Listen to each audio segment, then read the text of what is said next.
Amid the deepening energy crisis in Europe, Brent oil again tried to fall below $92 a barrel, but then rebounded to $94.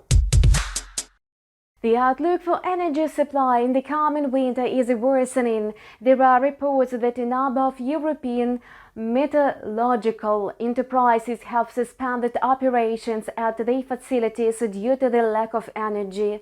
Against this background, oil prices should go up, but this is not the case, and this can be attributed to a speculative attack which is likely to lead to a steep rise in the oil prices.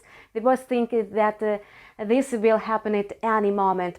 In the meantime, Brent crude oil futures pulled back and returned to the previously broken level of $93, where the volume of long positions decreased. In this situation, the most likely scenario suggests a sideways move between the levels of 91.50 and 94.50. Thus, the asset's further direction will depend on its breakout through one or another boundary of the range. Gold has finally managed to get out of a relatively tight corridor and is now approaching the level of $1,760 per ounce. The asset has already lost 2.3%, however, sellers are expected to face the 1,750 mark, which may act as a variable pivot point. Thus, if the price fixes below it on the forward chart, the volume of short positions will increase further.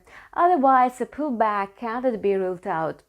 Apparently, steadily rising inflation, including in the UK, has finally convinced investors that major central banks will hardly temper the pace of coming interest rate hikes.